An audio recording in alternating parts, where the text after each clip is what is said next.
Ready for quick revision of national income. National income जिसे आप NNP eight FC भी कहते हो। ये एनएनपी एट एफसी क्या है? ये इसका एग्रीगेट्स है, यानी कि net money value of all the final goods and services produced by the normal resident of a country during a given period of time. National income को मेजर करने के लिए ऐसे 4 डोमेस्टिक एग्रीगेट्स हैं, 4 नेशनल एग्रीगेट्स हैं। वो ये aggregates क्यों हैं? बिकॉज इकोनॉमी में बहुत सारी गुड्स एंड सर्विसेज की प्रोडक्शन होती है, ठीक है, जैसे कि मोबाइल, लैपटॉप, फ्रिज, बहुत सारी गुड्स एंड सर्विसेज हैं। तो आप उन गुड्स एंड सर्विसेज को इकट्ठे ऐड नहीं कर सकते because of different category. That's why पहले उनको एक मनी टर्म में कन्वर्ट किया जाता है। उनको मनी टर्म में कन्वर्ट करने के लिए ये एग्रीगेट्स हैं, 4 डोमेस्टिक और 4 नेशनल, ठीक है। तो इन एग्रीगेट्स को हम आफ्टर सम टाइम डिटेल में डिस्कस करेंगे। तो जो सबसे पहले हमें डिस्कस करना है इसमें टॉपिक है हमारा सर्कुलर फ्लो ऑफ इनकम, यानी कि सर्कुलर फ्लो ऑफ इनकम, यानी कि इकोनॉमी में 4 सेक्टर होते हैं। 4 सेक्टर यानी कि फर्म्स, पहले आपके पास आ रहा है हाउस होल्ड, ठीक है, हाउस होल्ड सेक्टर है जो फैक्टर ऑफ प्रोडक्शन का ओनर है, ठीक है। और दूसरा आ रहा है आपके पास फर्म्स जहां पे गुड्स एंड सर्विसेज की प्रोडक्शन की जाती है। तीसरा सेक्टर आ रहा है आपके पास गवर्नमेंट सेक्टर, गवर्नमेंट, क्लियर। चौथा आ रहा है आपके पास रेस्ट ऑफ वर्ल्ड, यानी कि जिसमें फॉरेन सेक्टर आ रहा है, ठीक है। फॉरेन सेक्टर यानी कि हमारा जो इंपोर्ट एक्सपोर्ट उसमें उसके बारे में बताया जाता है, ठीक है। तो सिंपलिसिटी के लिए हमने जो सर्कुलर फ्लो ऑफ इनकम पढ़ना है, ये सिर्फ हमने 2 सेक्टर इकोनॉमी में पढ़ना है, हाउस होल्ड और फर्म, ठीक है। यानी कि सर्कुलर फ्लो ऑफ इनकम है ये जो 2 टाइप्स के आपके पास आ रहा है, जो हमने 2 सेक्टर में पढ़ना है, एक हाउस होल्ड और दूसरा फर्म्स, क्लियर। यानी कि आपके पास इसके circular flow of income 2 types का है, 2 टाइप्स। एक इसका आ रहा है रियल फ्लो और दूसरा मनी फ्लो, ठीक है। रियल फ्लो क्या है? यानी कि household is a factor of owner है, प्रोडक्शन के फैक्टर ऑफ प्रोडक्शन का ऑनर है, ठीक है, हाउस होल्ड। दूसरा आ रहा है फर्म, जहां गुड्स एंड सर्विसेज की प्रोडक्शन की जाती है। अब क्या है, हाउस होल्ड ने इसको फैक्टर सर्विसेज दिए, इसने उसको फैक्टर सर्विसेज दी है, ठीक है, यानी कि लैंड, लेबर, कैपिटल, एंटरप्रेन्योर दिया, इसने उसको उसके बदले में गुड्स एंड सर्विसेज प्रोवाइड कर दी, गुड्स एंड सर्विसेज प्रोवाइड की है। दैट इज रियल फ्लो, यानी कि कोई मनी का लेन देन नहीं है, इसने उसको फैक्टर सर्विसेज दी, इसने उसको गुड्स एंड सर्विसेज प्रोवाइड कर दी, यानी कि, ठीक है, रियल फ्लो। और रियल फ्लो के भी 2 टाइप्स है आगे, रियल फ्लो के भी आगे फर्दर 2 टाइप्स है। एक आ रहा है ये फैक्टर दे रहा है, फैक्टर फ्लो, और ये उसको गुड्स एंड सर्विसेज दे रहा है, इसको प्रोडक्ट फ्लो बोला जाता है, clear. That is real flow. Real flow को आप फिजिकल फ्लो भी कहते हैं, real flow is also known as physical flow, clear. दूसरा है आपके पास मनी फ्लो यानी कि अब क्या है, फार्म ने इसने उसको हाउस होल्ड ने उसको फैक्टर सर्विसेज दी थी, फार्म ने उसको उसके बदले में लैंड, लेबर, कैपिटल, एंटरप्रेन्योर उसकी पेमेंट कर दी, उसने उसको पेमेंट की। और जब हाउस होल्ड के पास, सेक्टर के पास पैसा आया, इसने उसको जो गुड्स इससे परचेज की थी, उसको उसके बदले में जो भी उसने गुड्स परचेज की उसके ऊपर एक्सपेंडिचर कर दिया, यानी कि कंजम्पशन एक्सपेंडिचर कर दिया, यानी कि अब मनी का लेन देन हो रहा है। दैट इज मनी फ्लो को आप नॉमिनल फ्लो भी बोलते हो, क्लियर। रियल फ्लो और मनी फ्लो, ठीक है। रियल फ्लो के आगे 2 पार्ट्स आ रहे हैं, क्लियर। और ऐसे ही यानी ये सर्कुलर फ्लो ऑफ इनकम है, ये कभी भी फ्लो रुकता नहीं है, यानी कि इसके 3 फेसेस हैं। 3 फेसेस कौन कौन से आ रहे हैं? प्रोडक्शन फेज, यानी कि सबसे पहले यहाँ पे गुड्स की प्रोडक्शन हुई, यानी कि जनरेशन ऑफ, उसका another name generation of income भी है, ठीक है। प्रोडक्शन फेज आया, तो जब जनरेशन ऑफ इनकम हुई, हमने इसको इनकम को, सेकंड फेज आ रहा है आपके पास इनकम फेज, यानी कि जो फैक्टर ऑफ हायर किए थे उनको हमने उसकी पेमेंट कर दी, यानी कि डिस्ट्रीब्यूशन ऑफ इनकम। इसको और इनकम फेज का अनदर नेम क्या है? डिस्ट्रीब्यूशन ऑफ इनकम, उसको हमने इनकम दे दी। अब जब इनके पास इनकम आई तो इन्होंने क्या किया, इसको इनकम को अपना एक्सपेंडिचर किया इन्होंने, यानी कि थर्ड फेज आ रहा है आपके पास एक्सपेंडिचर फेज, ठीक है, जिसको यानी कि डिस्पोजिशन ऑफ इनकम भी बोला जाता है। इन्होंने गुड्स एंड सर्विसेज के ऊपर अपनी, उसको परचेज करने के ऊपर अपना एक्सपेंडिचर कर लिया, ठीक है, एक्सपेंडिचर किया। और ये एक्सपेंडिचर जब किया तो ये जो मनी थी वापस इसी सेक्टर के पास पहुंच गई। अब फिर प्रोडक्शन यानी कि मतलब प्रोडक्शन फेज, दोबारा गुड्स की प्रोडक्शन होएगी, ठीक है। यानी कि कहने का मतलब 3 फेजेस हैं, production phase, income phase and expenditure phase. ये सर्कुलर फ्लो है, इट नेवर एंड्स, ये चलता रहता है। क्लियर। और इसमें हमने कुछ वेरिएबल्स पढ़ने हैं, 2 वेरिएबल पढ़ने हैं, एक स्टॉक एंड फ्लो, ठीक है। ये हमने 2 वेरिएबल इसमें पढ़ने हैं। Stock variable which can be measured eight a particular point of time, इसको आप पॉइंट ऑफ टाइम पे माप सकते हो, मेजर कर सकते हो, पॉइंट ऑफ टाइम, ठीक है। इसको period of time which can be measured over a period of time, ठीक है। यानी कि ये आपके पास आ रहा है एक स्टैटिक, ये स्टैटिक कंसेप्ट है, स्टैटिक, ये डायनेमिक है, डायनेमिक कंसेप्ट है, ठीक है। थर्ड, इसमें यानी कि इसकी कोई नो टाइम डायमेंशन, इसकी कोई टाइम डायमेंशन नहीं है, नो टाइम डायमेंशन, इसमें टाइम डायमेंशन है। यानी कि 2 वेरिएबल्स के बारे में हमने पढ़ना है, stock and flow. Stock which can be measured particular point of time, यानी कि एग्जांपल क्या आ रही है इसकी, आपके पास एग्जांपल आ रही है वेल्थ, नेशनल वेल्थ, कैपिटल, ठीक है, capital, money supply, money supply, ये सारे इसके एग्जांपल ऑफ स्टॉक है, ठीक है, which can be measured particular point of time. और फ्लो जैसे कि saving, losses, profit, investment, national income, gross domestic production, ये सारे फ्लो कंसेप्ट आ रहे हैं। इसको आप पर्टिकुलर पीरियड ऑफ टाइम यानी कि per day, per month, per year, इसको आप मेजर कर सकते हो, ठीक है। दूसरा, ये स्टैटिक कंसेप्ट होने के कारण, जैसे कि हम कैसे raw material in godown, static concept है, स्टॉक है, ठीक है ना। और ये मैन्युफैक्चरिंग ऑफ रॉ मटेरियल, वो फिर आपके पास फ्लो में आ जाएगा। जैसे कि water in a tank, stock है, flow in tap, flow of water in tap, water in tap पे फ्लो कंसेप्ट आ गया, ठीक है। ऐसे ही आपके पास distance from Delhi to Mumbai, या पॉपुलेशन ऑन, अगर डेट आ गया पॉपुलेशन ऑन 31 मार्च, ठीक है ना। ऐसे ही आपके पास स्टॉक आ रहे हैं। अगर आपको स्पीड ऑफ कार है, वो फ्लो वेरिएबल है, डायनेमिक हो गया, डायनेमिक चेंज हो रहा है यानी, ठीक है। दूसरा, जैसे कि number of births, number of death during कोई ईयर मेंशन किया होता है, that is flow concept, clear.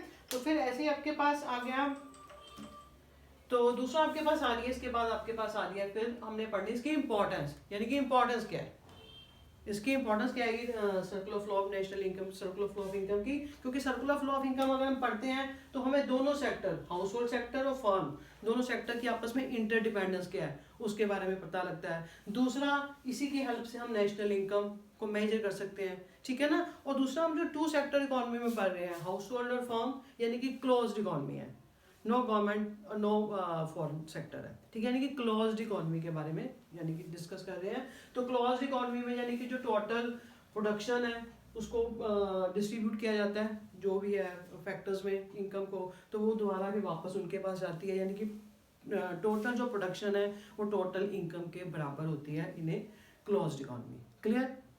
Now हम डिस्कस करने जा रहे हैं गुड्स। हम अपनी डे टू डे लाइफ में बहुत सारी गुड्स एंड सर्विसेज को यूज करते हैं, ठीक है।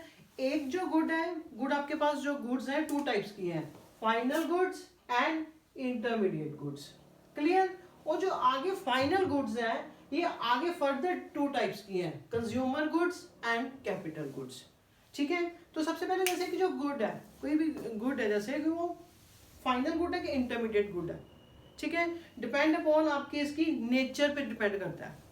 देखिए, same good can be final, वो फाइनल भी हो सकती है, और same good can B intermediate, intermediate भी हो सकती है। कैसे? जैसे कि मान लीजिए अगर कोई चीनी है, चीनी अगर वो द्वारा हाउस होल्ड द्वारा यूज की जा रही है, शुगर, मिल्क, कुछ भी ले सकते हो, हाउस होल्ड द्वारा यूज किया जा रहा है, तो दैट इज फाइनल गुड है।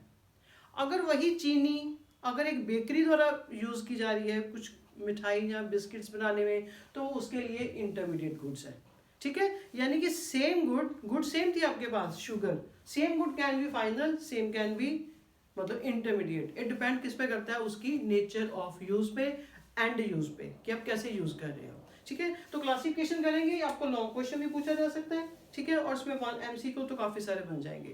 पहले है ना फाइनल गुड। फाइनल गुड्स का मीनिंग क्या है? फाइनल गुड्स या तो आपको इधर यूज फॉर कंजम्पशन, या तो आप उसको कंजम्पशन के लिए यूज कर रहे हो, और फॉर इन्वेस्टमेंट, या उसको आप इन्वेस्टमेंट के लिए यूज कर रहे हो। क्लियर, इधर यूज फॉर कंजम्पशन और फॉर यूज फॉर इन्वेस्टमेंट। ऐसे ही इंटरमीडिएट गुड्स, इंटरमीडिएट गुड्स या तो आप यूज कर रहे हो उसको रीसेल करने के लिए, आपने उसको रीसेल करना है, दोबारा बेचना है, ठीक है, या वो यूज हो रही है आपकी फर्दर प्रोडक्शन प्रोसेस में, आपकी प्रोडक्शन प्रोसेस में यूज हो रही है विद इन सेम ईयर में, सेम ईयर में।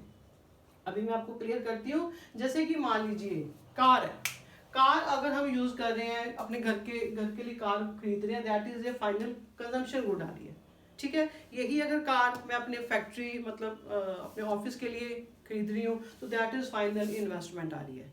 और यही अगर कार एक मतलब डीलर द्वारा जिसने आगे उसको दोबारा बेचना है, इसमें और इसकी वैल्यू ऐड करेगा, रीसेल के लिए यूज करना है, तो कार इंटरमीडिएट गुड बन जाती है।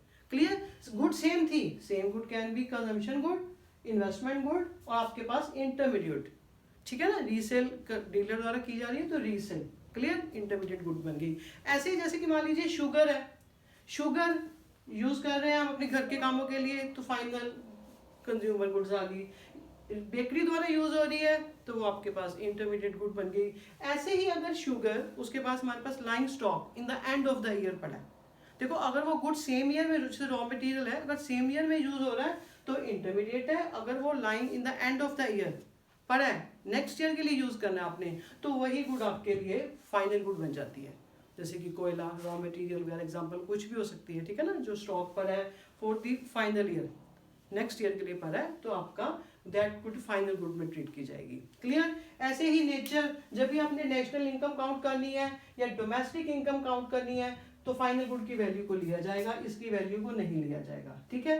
फाइनल गुड की डिमांड जो हम करते हैं डायरेक्ट, यानी कि हमें चीज चाहिए थी, हमारी डायरेक्ट डिमांड है, ठीक है, तो ये डिमांड क्यों की जाती है, हमें मतलब डिराइव्ड डिमांड है, यानी कि हमें मान लीजिए कोई शर्ट चाहिए, शर्ट मैन्युफैक्चरिंग करनी है तो हम शर्ट के लिए कपड़ा और भी सुई धागा, नीडल्स वगैरह काफ़ी चीज़ें, बटन्स, काफ़ी चीज़ें आपको चाहिए होंगी, ठीक है। दैट इज मतलब इंटरमीडिएट गुड्स की डिमांड क्यों करते हो, आपने अपनी सेटिस्फेक्शन को पूरा करने के लिए। सेटिस्फेक्शन गुड अल्टीमेट एंड क्या था, शर्ट, ठीक है, यानी कि वो आगे आपकी डायरेक्ट डिमांड है, ये आपकी डिराइव्ड डिमांड है। तो फाइनल गुड की वैल्यू में जो फाइनल गुड है उसमें और कोई वैल्यू एडिशन नहीं होनी, ठीक है, वो प्रोडक्शन बाउंड्री से निकल चुकी है, ठीक है, सब कुछ उसमें ऐड हो चुका है और कोई फर्दर उसमें वैल्यू एडिशन नहीं होनी। इसमें हमने वैल्यू एडिशन करनी है इंटरमीडिएट गुड्स में, बिकॉज अंडर प्रोसेस चल रही है चीज। क्लियर, फिर प्रोडक्शन बाउंड्री, जो फाइनल गुड है ये प्रोडक्शन बाउंड्री को क्रॉस कर चुकी है, रेडी टू यूज है, सेल के लिए रेडी है, ये प्रोडक्शन बाउंड्री की विद इन में, विद इन प्रोडक्शन बाउंड्री है, ठीक है। ये इसके यानी कि आपके पास एग्जांपल कुछ भी ले सकते हो फाइनल गुड की, आप जैसे शुगर ले लीजिए, ठीक है ना, शुगर, कार है, ठीक है, कुछ भी ले सकते हो आप। ऐसे इंटरमीडिएट शुगर की एग्जांपल आपके पास इधर भी आ जाएगी, ठीक है, कि शुगर वही आपके लिए इंटरमीडिएट भी आ रही है।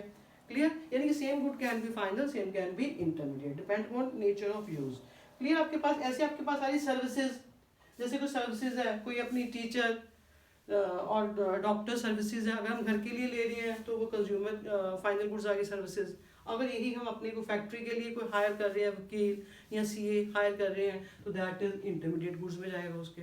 क्लियर, ये आपके पास है, आपके पास क्लियर। अब आगे आपके पास इसी फाइनल गुड्स को क्लासीफाई कर रहे हो ऐसे consumer goods and capital goods के अंदर, ठीक है। कैपिटल कंज्यूमर गुड्स जो कंज्यूमर की डिमांड्स को डायरेक्ट सेटिस्फाई करती है, ठीक है। वो जो कंज्यूमर गुड की आगे टाइप्स हैं, ये इसकी टाइप्स हैं, यानी कि ड्यूरेबल कंज्यूमर गुड्स होती हैं। ड्यूरेबल कंज्यूमर गुड्स जैसे कि कार, फ्रिज, टीवी है, जो इसका वो लाइफ है काफ़ी ज़्यादा होती है, ठीक है ना, इन चीज़ों की।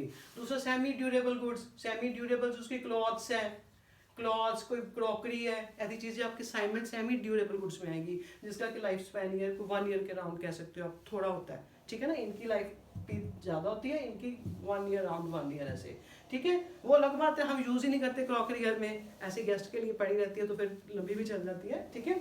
तो नॉन ड्यूरेबल गुड्स तीसरी टाइप आ रही है, जो नॉन ड्यूरेबल गुड्स, कोई पेरिशेबल गुड्स है, जैसे कि आपको जो नॉन ड्यूरेबल गुड्स यानी कि जैसे कि फ्रूट्स, वेजिटेबल है, ठीक है ना, दैट इज उसकी टाइप आ रही है कंज्यूमर गुड की। सर्विसेज है, कोई भी जैसे कि डॉक्टर वही बात मैंने पीछे डिस्कस की है, अभी घर के लिए यूज़ कर रहे हो तो आपके पास कंज्यूमर गुड्स आ रही है, यही आप ऑफिस के काम के लिए जा रहे हो तो आपके पास इंटरमीडिएट में जाएगी। क्लियर। सर्विसेज आपके पास ये नॉन टेंजिबल हो सकती है, इसको आप टच नहीं कर सकते, ठीक है, सीन नहीं कर सकते। क्लियर। तो फिर आगे इनकी क्लासिफिकेशन भी आती है। क्लासिफिकेशन अगर करें तो आपके पास कंज्यूमर गुड, उसकी डिमांड डायरेक्ट डिमांड है, आप डायरेक्ट डिमांड कर रहे हो, चीज़ चाहिए डिमांड कर रहे हो, ये डिराइव्ड डिमांड है।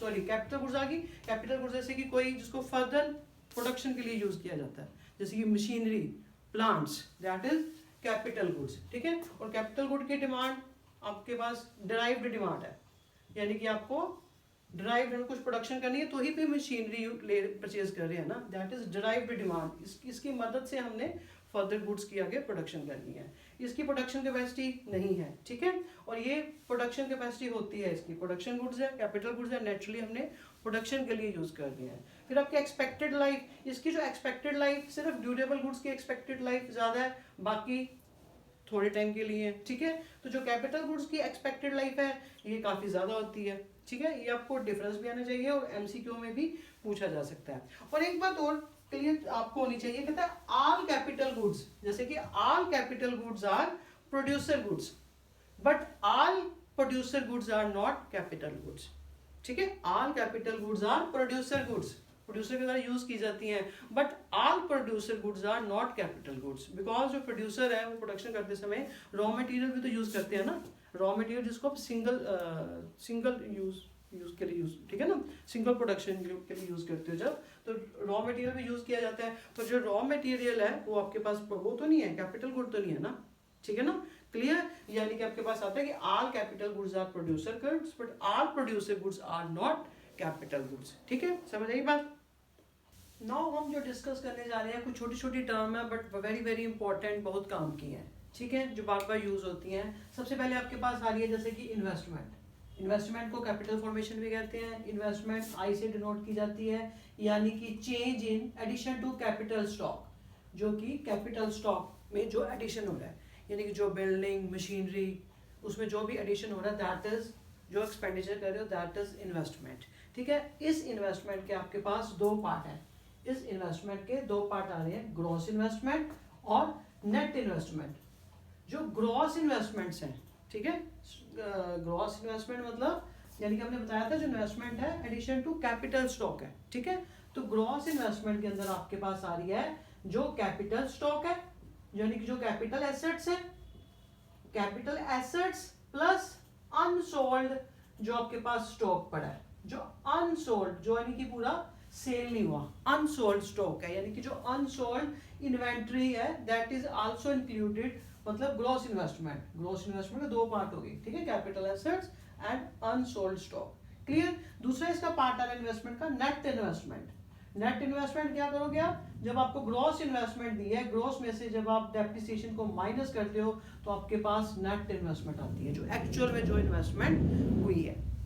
क्लियर। अब इसके बाद आपके पास टर्म आ रही है डेप्रिसिएशन। डेप्रिसिएशन जिसको कि आप कंजम्पशन ऑफ फिक्स्ड कैपिटल भी कहते हो।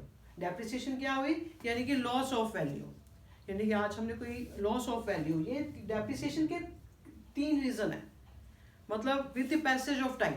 एक तो पैसेज ऑफ टाइम के साथ भी लॉस ऑफ वैल्यू होती है, जैसे मैंने कोई चीज मतलब परचेज की, हमने कार परचेज की, ठीक है, चाहे हमने नहीं भी यूज किया उसको, कार को यूज नहीं किया, तो कुछ देर बाद अगर उसको हम सेल करने जाएंगे with the passage of time, यानी कि कुछ देर बाद अगर उसको सेल भी करते हैं तो उसकी वैल्यू मतलब कम हो जाएगी, ठीक है, that is depreciation. Depreciation loss of value with the passage of time, ठीक है।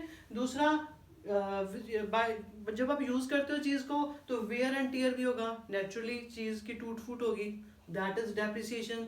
तीसरा होता है एक्सपेक्टेड ऑब्सोलिसेंस, यानी कि हमें एक्सपेक्टेशन होती है कि कोई भी पैटर्न में चेंज हो सकता है या कोई डिमांड में चेंज हो रहा है, तो हमारी जो फिर लॉस होता है दैट इज डेप्रिसिएशन। क्लियर। यानी कि डेप्रिसिएशन आपके पास थ्री रीजन आती हैं। तो जो यानी कि जो भी चेंज इन पैटर्न हो रहा है या कोई चेंज इन टेक्नोलॉजी हो रही है, तो दैट इज एक्सपेक्टेड ऑब्सोलिसेंस, उसको बोला जाता है एक्सपेक्टेड है, ठीक है। एक होती है अनएक्सपेक्टेड, यानी कि अनएक्सपेक्टेड यानी कि जब अर्थक्वेक आ गया तो दैट इज अनएक्सपेक्टेड ऑब्सोलिसेंस है। अनएक्सपेक्टेड जो एक्सपेक्टेड ऑब्सोलिसेंस है उसको आपने रिकवर करने के लिए एक डेप्रिसिएशन रिजर्व फंड रखा होता है, और जो अनएक्सपेक्टेड ऑब्सोलिसेंस है दैट इज उसको बोला जाता है कैपिटल लॉस, वो कैपिटल लॉस है जो प्रोडक्शन में आपको हैम्पर रुकावट डालेगा, मशीनरी टूट मतलब अर्थ रुकेगा आ गया तो प्रोडक्शन का काम रुकेगा, हैम्पर होगा प्रोडक्शन में, ठीक है। तो डेप्रिसिएशन के लिए आपने डेप्रिसिएशन रिजर्व फंड रखा होता है उसकी मेंटेन करने के लिए, don't hamper production, depreciation, expected obsolescence, clear. फिर आपके पास इसमें ये भी आ रहा है कि जो कई बार आपको डेप्रिसिएशन है क्लियर कट दी होती है न्यूमेरिकल्स में, अगर नहीं दी तो आप डेप्रिसिएशन निकाल सकते हो कि कितने की वो वैल्यू है, एसेट्स की वैल्यू दी होगी और कितना उसका लाइफ स्पैन है, कितना टाइम पीरियड है, तो उसके जो लाइफ स्पैन को उसको डिवाइड करके आपके पास उसकी डेप्रिसिएशन आ जाएगी कोई 1 ईयर की जो आपने कैलकुलेट करनी है, क्लियर। फिर आपके पास आ रहा है निट, यानी कि नेट इनडायरेक्ट, जिसको NIT निट भी बोला जाता है, net indirect taxes. Net indirect taxes कैसे निकला जाता है, आपके पास ये आएगा इनडायरेक्ट टैक्सेस माइनस सब्सिडीज। जब भी आपने इनडायरेक्ट टैक्सेस क्या होते हैं, जो भी GST वगैरह, ठीक है, यानी कि इनडायरेक्ट टैक्सेस हमेशा उस चीज की प्राइस को इंक्रीज करते हैं और सब्सिडीज है प्राइस उसको कम करती है, ठीक है, कॉस्ट कम होती है, जिससे गवर्नमेंट प्रमोट करने के लिए कई बार उसको प्रोडक्शन को प्रमोट करने के लिए सब्सिडीज प्रोवाइड करती है, ठीक है। तो आपके पास जब नीट कैसे कैलकुलेट करना है आपने, इनडायरेक्ट टैक्सेस माइनस सब्सिडीज। फिर आपके पास आ रहा है नेक्स्ट हमारी है net factor income from abroad, यानी कि NFIA, ठीक है। Net factor income from abroad क्या होता है, यानी कि इनकम रिसीव्ड फ्रॉम अब्रॉड है, जो आपने रिसीव्ड फ्रॉम अब्रॉड है, जो आपने अब्रॉड से रिसीव किया, माइनस पेड टू अब्रॉड, जो आपने उसको अब्रॉड को पेड किया है, यानी कि इनकम रिसीव्ड फ्रॉम अब्रॉड और पेड टू अब्रॉड का डिफरेंस है। और ये आपके पास NFIA 0 भी हो सकती है जब दोनों बराबर है, ये ग्रेट पॉजिटिव भी हो सकती है, यानी कि जो फ्रॉम अब्रॉड आपके पास वैल्यू ज़्यादा है तो ये कम है तो पॉजिटिव आएगी, अगर पेड टू अब्रॉड ज़्यादा है वैल्यू तो आपके पास ये नेगेटिव भी आएगा। आई मीन टू से जो NFIA की वैल्यू 0 प्लस माइनस तीनों हो सकती है, ठीक है। और ये net factor income from abroad के कंपोनेंट्स हैं, इसके 3 कंपोनेंट्स आते हैं, आपको पता होना चाहिए, यानी कि तो नेट कंपनसेशन ऑफ एम्प्लॉय, जो इसके पार्ट्स हैं, net note you can note down, net compensation of employ, net income from property and enterprises, net retained earning. Net retained earning जो होता है फिर अनडिस्ट्रीब्यूटेड प्रॉफिट होते हैं, ठीक है। इन तीनों चीज़ों को, यानी कि अगर नेट रिटेन्ड अर्निंग क्या मतलब, जो फ्रॉम और आप अपने 2 को माइनस करोगे तो आपके पास नेट रिटेन्ड अर्निंग आ जाएगी, क्लियर। वो इसके कंपोनेंट भी पूछे जाते हैं कई बार पेपर में, ठीक है। फिर आपके पास आ रहा है फैक्टर इनकम। फैक्टर इनकम हमें पता है 4 फैक्टर ऑफ प्रोडक्शन होते हैं, लैंड, लेबर, कैपिटल, एंटरप्रेन्योर, ठीक है। 4 फैक्टर ऑफ प्रोडक्शन है, लैंड को उसके बदले में रेंट मिलता है, लेबर को वेजेस मिलती हैं और कैपिटल को इंटरेस्ट मिलता है, एंटरप्रेन्योर को प्रॉफिट मिलता है, ये फैक्टर इनकम है। यानी कि फैक्टर इनकम क्या होती है, जो हमने एक अर्न किया है, जो फैक्टर को उनके काम के बदले में मिली, that is factor income, clear. यानी कि जो अर्न की जाती है, हमने कुछ किया और उसके बदले में हमें पैसा मिला, दैट इज फैक्टर इनकम। एक होता है हमने कोई काम ही नहीं किया, यानी कि मैंने जैसे कोई स्टूडेंट है उसको कोई स्कॉलरशिप मिला, मेरे को कोई गिफ्ट मिला, या गवर्नमेंट से कोई ओल्ड एज पेंशन है, ये तब ट्रांसफर इनकम है। ट्रांसफर इनकम ये वन साइडेड है, ये सिर्फ रिसीप्ट्स है हमारी, वन साइडेड है, मैंने उसके बदले में कुछ देना नहीं है, ठीक है। यानी कि एक बात, जैसे कि आप देखो, अगर आप आता है कि रिटायरमेंट पेंशन है, रिटायरमेंट पेंशन आपकी फैक्टर इनकम है, यानी कि आपने काम किया तभी आपकी रिटायरमेंट पेंशन है। और अगर ओल्ड एज पेंशन बिना काम के आपको मिल रही है, दैट इज ट्रांसफर इनकम। और जब भी आपने को डोमेस्टिक इनकम या नेशनल इनकम कैलकुलेट करनी है तो हमेशा फैक्टर इनकम को ऐड किया जाता है, ट्रांसफर इनकम को ऐड नहीं किया जाता, क्लियर। फिर आपके पास आ रहा है नॉर्मल रेजिडेंट। नॉर्मल रेजिडेंट यानी कि मान लीजिए नॉर्मल रेजिडेंट, जैसे कि मान लीजिए ये आपके कोई बंदा पर्सन है अमेरिका का पर्सन इंडिया में रह रहा है, ठीक है, उसको मतलब दैट इज, यहाँ पे ऐसे समझ लीजिए नॉर्मल रेजिडेंट मतलब यानी कि अगर कोई पर्सन है वो किसी दूसरी कंट्री में रह रहा है, नॉट मोर देन 1 ईयर, उसको वहाँ पे गए 1 ईयर से ज़्यादा नहीं हुआ, यानी कि लेस देन 1 ईयर है, ठीक है। और जो उसका इकोनॉमिक इंटरेस्ट है, ठीक है, वो जैसे मान लीजिए इंडिया में मैं हूँ, मैं अगर अमेरिका गई हूँ तो मैं को वहाँ अमेरिका में गए नॉट मोर देन 1 ईयर नहीं हुआ, और यानी कि मीन्स लेस देन 1 ईयर है, और जो मेरा जो भी इकोनॉमिक इंटरेस्ट है, यानी कि अर्निंग, सेविंग, एक्सपेंडिचर है, वो इंडिया के रिलेटेड है, तो मैं अपना नॉर्मल रेजिडेंट ऑफ इंडिया हूँ, ठीक है, अब नॉर्मल रेजिडेंट ऑफ इंडिया आएगा, ठीक है। बाहर बेशक मैं बाहर गई हूँ, पर मेरा जो टाइम पीरियड है वो नॉट मोर देन 1 ईयर, ठीक है, और मेरा जो इकोनॉमिक इंटरेस्ट है वो अपनी कंट्री में लाई कर रहा है, तो that is I am normal resident of India, ठीक है। और ऐसे ही नॉर्मल रेजिडेंट के अंदर आपका इंडिविजुअल भी आते हैं और इंस्टीट्यूट भी आते हैं, यानी कि कोई कंपनी और फर्म दोनों इसके पार्ट है। क्लियर। फिर एक बात और आपके पास, जो नॉर्मल रेजिडेंट है, एक होता है सिटीजनशिप, किसी पर्सन ने कोई बर्थ प्लेस है, दैट इज उसको सिटीजन है वहाँ पर, सिटीजन एक पर्सन है, वो सिटीजन में भी किसी और कंट्री का हो सकता है और रेजिडेंट किसी और कंट्री का भी हो सकता है। जैसे मैं इंडिया में हूँ तो मेरी सिटीजन इंडिया की है, तो मैं अगर बाहर जाके सेटल हो जाऊँ तो मेरा सारा इकोनॉमिक इंटरेस्ट दूसरी कंट्रीज के लिए है, तो मोर देन 1 ईयर हो गया है, तो मैं नॉर्मल रेजिडेंट फिर उधर दूसरी कंट्री के होंगी।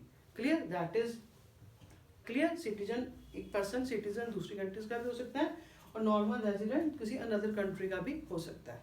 क्लियर। फिर आपके पास आ रही है डोमेस्टिक टेरिटरी। डोमेस्टिक टेरिटरी यानी कि इकोनॉमिक टेरिटरी, ये आपके ज्योग्राफिक कंसेप्ट से डिफरेंट है। डोमेस्टिक यानी कि जैसे मान लीजिए अगर हमारी कोई एम्बेसी, इंडिया की एम्बेसी कहीं बाहर है, चाइना में या किसी दूसरी कंट्री में, रेस्ट ऑफ वर्ल्ड कहीं भी है, ठीक है, तो वो हमारी डोमेस्टिक टेरिटरी का पार्ट है। क्लियर। और दूसरा कोई भी, जैसे आप अगर मैप देखते हो तो आपके पास जो इंटरनेशनल वाटर बॉडीज है, ओशन है, ठीक है ना, ये सबके लिए कॉमन है। तो बट ये है कि जिस कंट्री का वहाँ पे शिप्स या oil natural gas rigs operate हो रहे हैं बाय जिस रेजिडेंट के द्वारा ऑपरेट किए जा रहे हैं, तो वो उनकी डोमेस्टिक टेरिटरी में आएगा। या आप कह सकते हो कोई भी शिप, एयरक्राफ्ट है, एरोप्लेन है, सिंगापुर टू मुंबई, जैसे सिंगापुर टू चाइना जैसे दूसरी कंट्रीज में operate and owned by Indian है, तो दैट इज वो हमारी डोमेस्टिक टेरिटरी का पार्ट है। क्लियर। डोमेस्टिक टेरिटरी मतलब आपकी एम्बेसी, कोई भी कॉन्सुलेट्स, मिलिट्री एस्टेब्लिशमेंट अगर फॉरेन कंट्री में, तो हमारी डोमेस्टिक टेरिटरी का पार्ट है। क्लियर।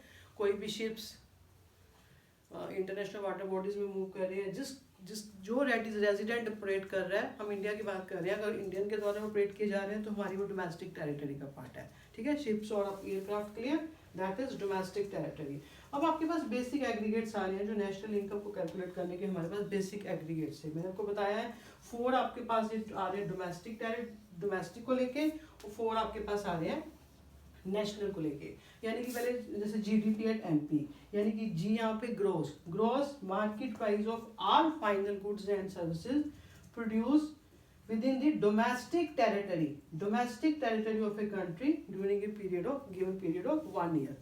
ठीक है, यानी कि ये बात याद रखनी है आपने। G4 ग्रॉस है, ग्रॉस यानी ग्रॉस या FCR है, gross money value of all the final goods and services produced within the domestic territory, D4 domestic territory of a country within the given period of 1 year। ठीक है, ऐसे आपके पास chart ये आ रहे हैं। यहाँ पे आ रहा है फिर एनडीपी एट एमपी, यहाँ पे एम का मतलब है net money market price of all final goods and services produce with in the domestic territory of a country with given period of time. ठीक है, ऐसे ही आपके पास एफसी की बन जाएगी। तो ऐसे ही आपके पास ये नेशनल की चार्ट आ रही है, यानी कि अगर आप यहाँ पे देखते हो जीएनपी एट एमपी, यानी कि gross market price of all the final goods and services produced by the normal, and यहाँ पे आ रहा है normal resident of a country during a given period of time. ठीक है, ऐसी इसकी 4 बनेगी, जीएनपी एट एफसी यानी कि gross money price of all the final goods and services produced by the normal resident of a country. यानी कि ये बात आपको मैं क्लियर करना चाहती हूँ, अगर वो प्रोडक्शन आपकी डोमेस्टिक टेरिटरी में हो रही है, डजंट मैटर कि वो इंडिया का पर्सन कर रहा है या फॉरेन का पर्सन है। ठीक है, तो पर आपकी डोमेस्टिक टेरिटरी के अंदर अगर प्रोडक्शन हो रही है तो वो आपकी डोमेस्टिक प्रोडक्शन में काउंट होगी। डोमेस्टिक टेरिटरी पक्का होनी चाहिए। ठीक है, डजंट मैटर वो इंडियन है कि नॉन इंडियन है, रेजिडेंट आपके इंडिया का है या नहीं है, डोमेस्टिक टेरिटरी होनी चाहिए। दैट इज फिर आपके पास वो डोमेस्टिक इनकम आएगी। ठीक है, domestic income equal to domestic production. और दूसरा आपके नॉर्मल रेजिडेंट, मतलब वो नॉर्मल यानी कि जिसमें जब भी हमें नेशनल इनकम काउंट करनी है तो नॉर्मल रेजिडेंट को हम देखेंगे, यानी कि वो जो भी प्रोडक्शन है वो नॉर्मल रेजिडेंट के द्वारा होनी चाहिए। प्रोडक्शन चाहे कहीं भी हो रही हो, अमेरिका, चाइना, कनाडा, प्रोडक्शन कहीं भी हो रही हो, बट वो होल अगर प्रोडक्शन वो हमेशा normal resident of a country द्वारा होनी चाहिए। हम इंडिया की बात कर रहे हैं तो वो नॉर्मल रेजिडेंट ऑफ इंडिया के द्वारा हो रही है, मे बी एंटायर वर्ल्ड कहीं भी हो रही है, तो उसको आप नेशनल इनकम में काउंट करोगे। क्लियर? तो ऐसे आपके पास ये आ रहा है एनडीपीएट है डोमेस्टिक इनकम, ये आपके पास आ रहा है एनएनपीएट नेशनल इनकम। ठीक है, ये आपके पास नेशनल इनकम है, ये आपके पास डोमेस्टिक इनकम है। और कोई इनकम है, ये जरूरी नहीं है कि वो डोमेस्टिक इनकम अगर है तो वो नेशनल इनकम भी होगी, या आप ऐसे कह सकते हो अगर कोई इनकम नेशनल इनकम है तो वो डोमेस्टिक इनकम का भी पार्ट होगी, कुछ जरूरी नहीं है। जैसे कि आप देखिए ध्यान से, अगर आपको विजिबिलिटी हो रही है, टर्म लिखी हुई है rent received by a company in India, rent received by a company in India which is owned by a non resident, यानी कि नॉन रेजिडेंट के द्वारा ऑन्ड है। किसकी है? नॉन रेजिडेंट के, बाहर के पर्सन के द्वारा कोई कंपनी इंडिया में है, ठीक है, मालिक उसका बाहर की कंपनी का बंदा है। ठीक है, तो रेंट रिसीव्ड, वो रेंट जो होगा उसको आप डोमेस्टिक इनकम में काउंट करोगे, डोमेस्टिक इनकम में काउंट करोगे। बिकॉज क्यों? क्योंकि वो इंडिया यानी कि आपकी डोमेस्टिक टेरिटरी में हो रही है प्रोडक्शन। ठीक है, डोमेस्टिक टेरिटरी में जो इनकम हो रही है अर्न आपको, और वो नॉन रेजिडेंट है, यानी कि आपके इंडिया का रेजिडेंट नहीं है, तो इसको इसलिए आप नेशनल इनकम में काउंट नहीं करोगे। ठीक है, यानी कि जो जरूरी नहीं है कि कोई इनकम डोमेस्टिक का पार्ट है वो नेशनल का भी पार्ट होगी। क्लियर? बाकी और छोटी छोटी बातें आपके पास, आपने कभी भी जैसे ग्रॉस या नेट है, यानी कि ग्रॉस से जब भी आपने नेट पे जाना है तो आपने डेप्रिसिएशन को माइनस करना है, नेट से जब ग्रॉस पे जाना है तो डेप्रिसिएशन को हमेशा ऐड किया जाएगा। ठीक है, ऐसे ही आपने डोमेस्टिक और जो आ रही बीच में टर्म आ रही है नेशनल और डोमेस्टिक, ठीक है, जब भी आपने डोमेस्टिक से नेशनल पे जाना है तो NFIA को आप ऐड करते हो, और N से जब भी D पे जाना है तो आपने NFIA को माइनस किया जाता है। क्लियर? ऐसे ही आपके पास एक आ रही है फैक्टर कॉस्ट, फैक्टर कॉस्ट आ रही है, एक आते हैं मार्केट प्राइस। फैक्टर कॉस्ट, जब भी आपने फैक्टर कॉस्ट से मार्केट प्राइस पे जा रहे हो तो आपने निट को हमेशा ऐड करना है, तो जब MP को FC में कन्वर्ट करना है तो आपने निट को माइनस करना है। Clear? Now we are going to discuss कि आपने नेशनल इनकम या डोमेस्टिक इनकम को कैसे कैलकुलेट करना है। इसके पास आपके तीन मेथड आएंगे, value added, income method and expenditure method. Method कोई भी लगाओ आपका आंसर सेम आएगा। क्लियर? यानी कि वैल्यू एडेड, हर प्रोड्यूसर्स द्वारा या फार्म्स द्वारा, ठीक है, जब भी प्रोडक्शन की जाती है तो उसमें कुछ वैल्यू एडिशन किया जाता है, वैल्यू को ऐड किया जाता है। ठीक है, उन अगर सभी वैल्यूज को हम ऐड कर दें तो आपके पास ग्रॉस वैल्यू एडेड आ जाती है। ठीक है, यानी कि आपको मेरा कहने का मतलब है वैल्यू एडेड मेथड से जब भी आप नेशनल इनकम या डोमेस्टिक इनकम काउंट करोगे, ठीक है, आपने तो आपके पास आएगा ये आना GDP एट MP। ठीक है, आपके पास GDP एट MP आएगा, जिसका फॉर्मूला क्या है? Value added method is equal to, ठीक है, value of output, value of output minus intermediate cost, यानी कि जो उसको बनाने में चीजें लगी हैं उसको माइनस करना है। ठीक है, तो वैल्यू ऑफ आउटपुट आपको क्लियर कट दिया है तो वेल एंड गुड। अगर नहीं दिया तो फिर ये आपके पास आएगा sale plus change in stock लेकर लोगे आप, दोनों को ऐड करके आपके पास वैल्यू ऑफ आउटपुट आएगा, फिर आपने माइनस IC करना है। क्लियर? और कई बार आपको सेल नहीं दी होती, क्लियर कट अभी भी नहीं दी होती, तो फिर आपको प्राइस एंड क्वांटिटी दी होती है कि इतनी क्वांटिटी इतने प्राइस पे सेल किया, तो दोनों को मल्टीप्लाई करके आपके पास सेल आ जाएगी। ठीक है, एक और बात आपने याद रखनी है, सेल, सेल के अंदर आपके पास एक्सपोर्ट इंक्लूडेड है। अगर आपको एक्सपोर्ट अलग से दिया तो अपने आप ऐड नहीं करना, सेल के अंदर ही इंक्लूडेड है। बट अगर कई बार आपको टर्म यूज किया उसने डोमेस्टिक सेल, डोमेस्टिक सेल दी हुई है और साथ में फिर एक्सपोर्ट भी लिखा हुआ है आगे, तो आपने दोनों टर्म को फिर ऐड करना है। ठीक है, अदरवाइज आपने सेल के अंदर ही आपके पास एक्सपोर्ट इंक्लूडेड है।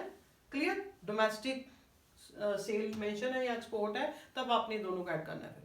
ठीक है, क्लियर? और ऐसे ही आपके पास IC इंटरमीडिएट में, यानी कि कोई भी वो जो फर्म है या प्रोड्यूसर है जो भी परचेज कर रहा है, अगर तो IC दे रखा है, ठीक है, या और भी कुछ परचेजेस दे रखी हैं, तो आपने सिर्फ IC को देखना है, उसी के अंदर ही परचेज ऐड है। ठीक है, अगर आप ऐसे ही एक्सपोर्ट की तरह ही मान लीजिए यहाँ पे आपको लिखा हुआ है डोमेस्टिक परचेज, आपने अपनी कंट्री से क्या परचेज किया, डोमेस्टिक परचेज है, और साथ में वो लिख देता है इंपोर्ट भी अलग से दिए हुए हैं। ठीक है, अगर ये दोनों टर्म अलग अलग दे रखी हैं, हमें आपको आईसी नहीं दे रखा, तो फिर आपने डोमेस्टिक परचेज है और उसमें इंपोर्ट दोनों को फिर ऐड करना है, तब आपके पास आईसी आएगा। नहीं तो अदरवाइज आईसी के अंदर ही आपके इंपोर्ट इंक्लूडेड है। क्लियर, ये आपके पास आ गया वैल्यू एडेड मेथड के पास national income value of output minus IC, इसको आप प्रोडक्ट मेथड भी कहते हैं। Clear, product method. और कुछ इसकी प्रिकॉशंस हैं कि जब भी आपने कोई वैल्यू एडेड मेथड से निकालना है तो इसकी प्रिकॉशंस क्या रखनी है। प्रिकॉशन एक तो आपको फॉर्मूले से पता लग रहा है, only value of final outputs, final goods की वैल्यू को ऐड करना है, इंटरमीडिएट गुड्स की वैल्यू को ऐड नहीं करना, माइनस करना है। क्लियर, चेंज इन स्टॉक को भी आप ऐड करते हो। और आपके पास आ रहा है कि इसमें आपने आ रहा है कि वैल्यू एडेड में sale and purchase of second hand goods, अगर आप सेकंड हैंड गुड्स की सेल एंड परचेज कर रहे हो उसकी वैल्यू को ऐड नहीं किया जाएगा। You can note down sale and purchase of second hand goods because already production हो चुकी है उनकी। हाँ, commission and brokerage on the sale and purchase of second hand good को ऐड किया जाएगा। ठीक है, वाइल कैलकुलेटिंग। और इसमें आके आपके पास आ रहा है कि प्रोडक्शन फॉर सेल्फ कंजम्पशन जो की जा रही है उसको भी आपने सेल में ऐड करना है। Production for self consumption of goods and service, goods, ठीक है, गुड्स एंड सर्विसेज। फिर है ना production of services for self consumption, यानी कि प्रोडक्शन ऑफ सर्विसेज, यानी कि जैसे कि मान लो कि टीचर मदर खुद अपने बच्चे को पढ़ा रही है, ठीक है, या किचन गार्डनिंग कर रहे हैं हम घर में, तो उसको ऐड नहीं किया जाएगा। यानी कि प्रोडक्शन फॉर गुड्स की जो कर रहे हो फॉर सेल्फ कंजम्पशन उसको आपने ऐड करना है। फिर production of services for self consumption उसको आपने इसमें काउंट नहीं करना, बिकॉज हम उसकी मार्केट वैल्यू को आइडिया नहीं ले सकते। क्लियर, ये आपके पास इसकी प्रिकॉशंस हैं। फॉर्मूला न्यूमेरिकल नहीं आता तो आपके पास प्रिकॉशंस पूछ सकता है। क्लियर, ये आपके पास कैलकुलेट करके आएगा GDP at MP. GDP at MP, अगर आपको डोमेस्टिक इनकम पूछी गई है तो आपको पता है डोमेस्टिक इनकम हमारी एनडीपी एट एफसी है। ठीक है, एनडीपी, फिर आपने उसको कन्वर्ट करना है, ठीक है ना, एनडीपी एट एफसी में जाना है तो माइनस डेप्रिसिएशन करोगे, तो फिर एमपी है, यहाँ पे आपको एफसी चाहिए तो माइनस नेट करोगे। क्लियर है ना, तो ऐसे ही फिर नेशनल पे आना है तो उसमें एनएफआईए को आप उसमें ऐड कर दोगे। ये आपके पास था वैल्यू एडेड मेथड। अब आपके पास सेकंड मेथड आ रहा है इनकम मेथड। इनकम मेथड को डिस्ट्रीब्यूटिव शेयर मेथड भी कहते हैं और फैक्टर पेमेंट भी कहते हैं। ठीक है, इसके बाद आपके पास क्या आएगा, जब आप निकालोगे आपके पास एनडीपी एट एफसी आ रही है, एनडीपी एट एफसी आपके पास आएगा, यानी कि इसमें आपने क्या क्या ऐड करना है, ये कंपनसेशन ऑफ एम्प्लॉय, मैं शॉर्ट में लिख रही हूँ COE, compensation of employ plus operating surplus plus mixed income, ये तीन टर्म है जो इसके अंदर ऐड होती है। क्लियर, अगर तो आपको क्लियर कट दी है वेल एंड गुड, अगर नहीं दिया तो कंपनसेशन ऑफ एम्प्लॉय में आपके पास तीन चीजें आती हैं, जो हम वेजेस देते हैं या सैलरीज या वेजेस जो भी मिल रही है इन कैश, ठीक है ना, जो भी मॉनिटरी टर्म में उसको पैसा मिल रहा है, यानी कि कोई भी बोनस मिल रहा है या कोई भी डियरेंस अलाउंस, ठीक है, मिल रहा है तो उसको सीओई में उसके अंदर इंक्लूडेड है। ठीक है, दूसरा वेजेस इन कोई वेजेस इन काइंड, यानी कि काइंड उसको पैसा ना देके बाय कैश ना देके काइंड में मिल रही है, यानी कि फ्री मेडिकल फैसिलिटीज है, फ्री एजुकेशन मिल रही है उसके बच्चों को, ठीक है ना, तो वो इसी के अंदर इंक्लूड है सीओई के अंदर। तीसरा contribution to social security funds होते हैं, contribution to social security fund by employer, आपने बाय एम्प्लॉयर लेना है, बाय एम्प्लॉयर यानी जिसने जहां वो काम कर रहा है उसके द्वारा, not employ, by employer social security contribution है, जो भी आप पीपीएफ, प्रोविडेंट फंड, ग्रेजुटी, जो लेबर लॉ वेजेस है, जो भी है वो आपने बाय एम्प्लॉयर का ऐड करना है। अगर तो आपको ये ठीक है क्लियर कट दिए रखी है सीओई की वैल्यू तो ठीक है, अगर नहीं दे रखी तो आपने कोई ऐसी वैल्यूज दे रखी हैं तो उसको आपने ऐड कर लेना है। ठीक है, तो कोई अगर वैल्यू नहीं भी दे रखी तो उसको जीरो अज्यूम कर सकते हो, दो दे रखी है वैल्यू कोई बात नहीं, तीसरी नहीं दी तो दोनों को ऐड कर दो। हाँ, एक और बात, अगर आपको सीओई दे रखा है फिर अलग से भी ये दे रखी है तो आपने इनको काउंट नहीं कर देना दोबारा, सिर्फ सीओई लेके, ठीक है। अब कंपनसेशन ऑफ एम्प्लॉय, अब आपके पास आ रहा है ऑपरेटिंग सरप्लस। ऑपरेटिंग सरप्लस के अंदर आपके पास rent plus profit plus interest plus royalty, इन चारों को ऐड करके आपके पास बनता है। क्लियर कट दे रखा है ऑपरेटिंग सरप्लस, गुड। नहीं है तो आपने चारों को ऐड करके बनना है। रेंट, रेंट यानी कि आपको अपनी बिल्डिंग या घर को रेंट पे दे रहे हो तो अपनी वो रेंट उसको इंक्लूड करोगे जो आपको इनकम हो रही है। Plus imputed value of self occupied house, आप आपका खुद रह रहे हो सेल्फ ऑक्यूपाइड हाउस में, उसकी भी आपने रेंट की इम्प्यूटेड वैल्यू निकालनी है तो उसको भी ऐड किया जाता है। ठीक है, वैसे तो क्लियर कट दिया होता है, बस बता रही हूँ। रेंट जो आपने किसी को वैसे रेंट पे दे रखा है बिल्डिंग या घर, उसका रेंट, या imputed value of self occupied house. ठीक है, आपको रेंट हो गया। फिर आपके पास प्रॉफिट है। प्रॉफिट अगर क्लियर कट दे रखा है तो ठीक है। प्रॉफिट के फिर 3 पार्ट है। कॉर्पोरेट टैक्स है जिसको कि आप प्रॉफिट टैक्स भी बोलते हो, बिजनेस टैक्स भी बोला जाता है, वो कॉर्पोरेट टैक्स। दूसरा आगे आपके पास है डिविडेंड। डिविडेंड यानी कि जो डिस्ट्रीब्यूट, हम प्रॉफिट जो होता है वो डिस्ट्रीब्यूट कर दिया जाता है, दैट इज डिविडेंड। दूसरा रिटेन्ड अर्निंग। तीसरा आपके पास आ रहा है रिटेन्ड अर्निंग। रिटेन्ड अर्निंग यानी कि जो प्रॉफिट को डिस्ट्रीब्यूट नहीं किया जाता, थोड़ा सा सिक्योर करके रख लिया जाता है। ठीक है, यानी कि प्रॉफिट के अंदर तीनों चीजें ऐड हैं। अगर तो आपको प्रॉफिट दे रखा है, अगर ये भी साथ में दे रखे तो आप इसको इग्नोर करोगे। अगर ठीक है प्रॉफिट नहीं दे रखा, इसमें से कुछ दे रखा तो आप उसको लेके चलोगे। फिर क्लियर, प्रॉफिट आ गया। फिर इंटरेस्ट। इंटरेस्ट वही हमने किसी को पैसा उधार दिया है, जो हमें इंटरेस्ट मिल रहा है, ठीक है ना, उसको ऐड करोगे।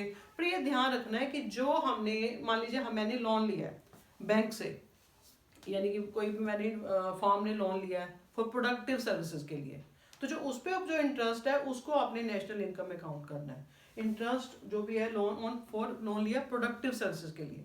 अगर आपने लिया लोन लिया फॉर सेल्फ कंजम्पशन के लिए ले रहे हो, कंजम्पशन सर्विसेज कंजम्पशन के लिए, उसको अब इंटरेस्ट को ऐड नहीं किया जाता। ठीक है, यहाँ पे फार्म टू फार्म कोई पे कर रहा है इंटरेस्ट, ठीक है ना, तो भी उसको नहीं लिया जाता, वो इंटरमीडिएट कॉस्ट में जाएगा। वैसे तो आपको क्लियर कट इंटरेस्ट दिया होता है, वो सिर्फ आपको मैं बता रही हूँ कि इंटरेस्ट जो यानी कि जो वो इंटरेस्ट लेना है जो फॉर लोन जो प्रोडक्शन सर्विसेज के लिए लिया जाता है, जैसे कि loan by individual bye from bank है तो हमने कंजम्पशन के लिए ले रहे हैं, इसको नहीं ऐड करते। Interest on loan by firm from bank है, यानी कि बैंक से लोन ले रहा है, इंडिविजुअल फर्म ले रही है, नेचुरली प्रोडक्शन के लिए ले रही है, ऐड किया जाता है। ठीक है ना, तो फिर और आपके पास आ गया ऐसे इंटरेस्ट ऑन पब्लिक डेट है, जो इंटरेस्ट ऑन पब्लिक डेट के ऊपर जो इंटरेस्ट है उसको भी ऐड नहीं किया जाता।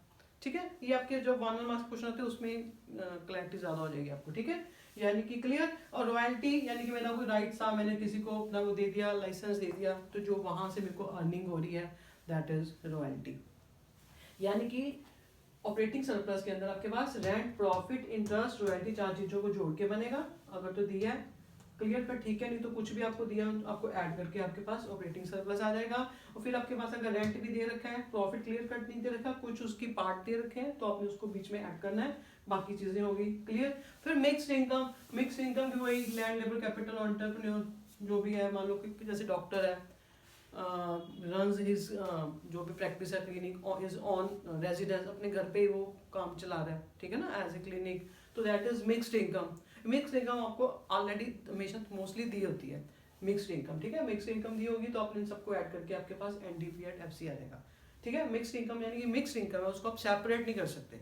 ठीक है, सेपरेट नहीं कह सकते, तो अपने एनडीपी एफसी आ जाएगा, डोमेस्टिक इनकम आएगी आपके पास। अगर आपने सिर्फ डोमेस्टिक इनकम्स को नेशनल इनकम पे जाना है, नेशनल इनकम होती है आपके पास एनएनपी, एनएनपी एट एफसी, ठीक है ना, इससे आपने इस पे जाना है तो आप क्या करोगे, फिर एनएफआईए को ऐड कर दोगे तो आपके पास नेशनल इनकम आ जाएगी। क्लियर। और इसकी भी प्रिकॉशंस है, जब भी आपने इनकम मेथड कैलकुलेट करना है तो आपने इनकम फ्रॉम यानी कि जो आपने अर्न किया है, फैक्टर पेमेंट से आपको जो मिल रहा है, फैक्टर सर्विसेज दी तो जो आपको पेमेंट मिली है उसको ऐड करना है।